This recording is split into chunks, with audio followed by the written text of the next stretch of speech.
किलोमीटरों में? अरे एक फल्लांग तो एक ही है, फल्लांग ही भर का अंतर है। इसका मतलब यही कथा हुई थी मेरी। अब दोबारा जो है वो फील्ड में हुई थी, है ना, कहीं फील्ड था, बड़ा अच्छा आयोजन किया था।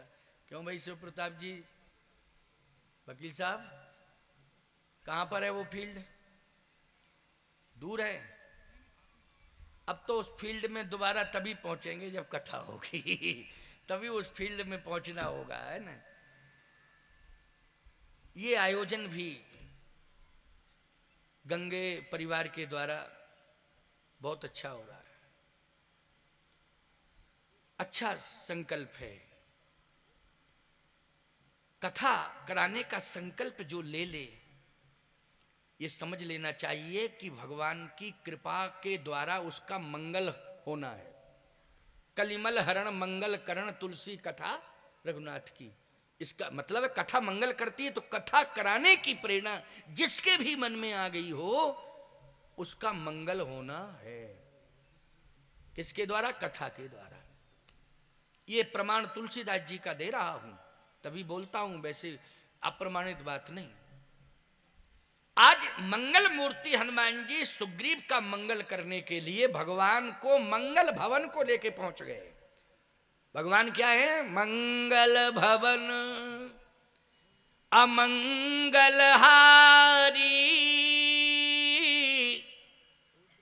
द्रवहु सुदशरथ अजिर बिहारी। मंगल भवन या मंगल हारी, अमंगल का हरण करने वाले हैं भगवान और मंगल प्रदान करते हैं। पहुंच गए हनुमान जी लेके।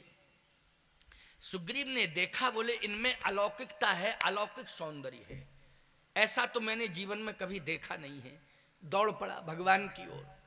जैसे भगवान की ओर दौड़ा तो भगवान ने हाथ पकड़ लिए, हाथ पकड़ लिए।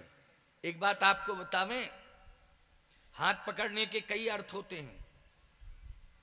एक तो कोई चरण छूने के लिए दौड़े वो हाथ पकड़ ले कोई किसी का, तो ये होता नहीं नहीं नहीं नहीं बस इतना ही ठीक है ना, इतना ही ठीक है।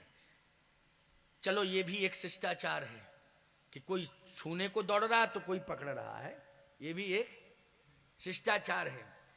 एक सज्जन बोले महाराज और कोई गला पकड़ने के लिए दौड़े तो? अरे हमने कहा तुम बेवकूफ आदमी हो कहा जैसे चरण छूने को दौड़ो पकड़ ले और कोई गला पकड़ने को दौड़े तो क्या पकड़ा जाए उसका? हमने कहा तो उसका तुम गला पकड़ लो और क्या किया जाए भाई। कह मैंने पूछ रहे हैं आपसे भैया, लेकिन भगवान की तरफ कोई दौड़ रहा हो, भगवान पकड़ रहा है उसे, तो या तो वो गिर रहा था तो भगवान ने पकड़ लिया उसे, अथवा भगवान अभी उसे अधिकार नहीं दे रहे हैं, लेकिन पकड़ लिया है तो कृपा तो हो गई। पकड़ लिया है तो कृपा तो हो गई है, ये पक्की बात मान लो। पकड़ लिया ना तो कृपा हो गई। भगवान ने कहा नहीं नहीं नहीं नहीं नहीं नहीं नहीं, रुको रुको रुको रुको। सुग्रीव ने आंखों में आंसू भर दिए। भगवान ने कहा रो क्यों रहे हो, पहले ये बताओ क्यों रो रहे हो? कहे रो रहा हूं विपत्ति का मारा हूं, विपत्ति का मारा हूं इसलिए रो रहा हूं।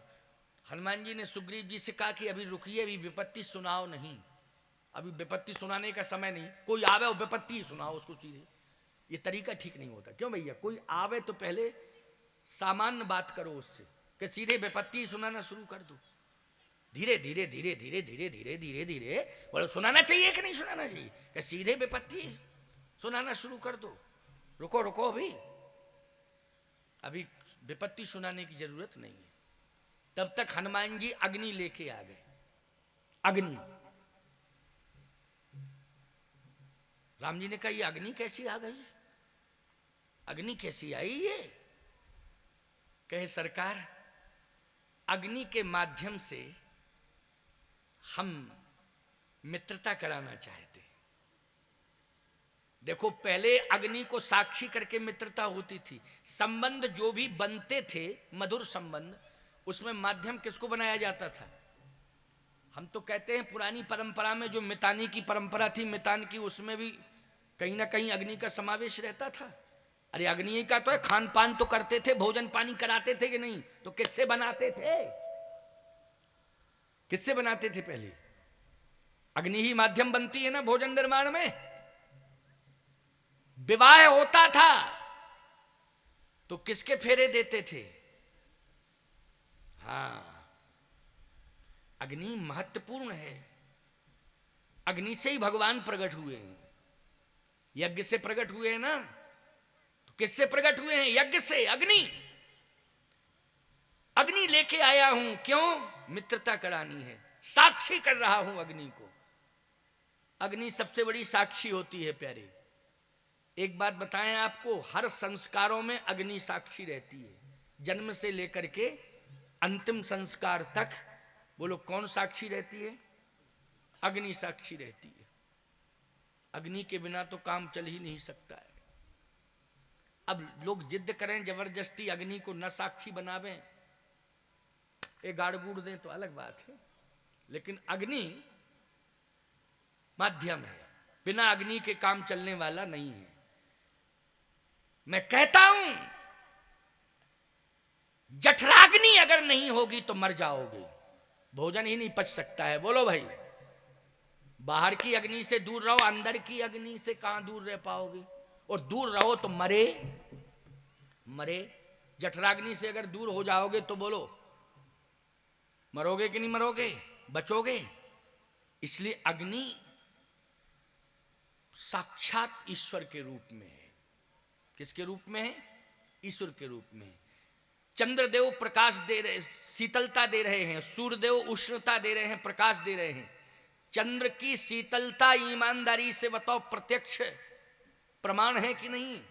बोलो है कि नहीं? और सूर्य की उष्णता प्रत्यक्ष प्रमाण है कि नहीं?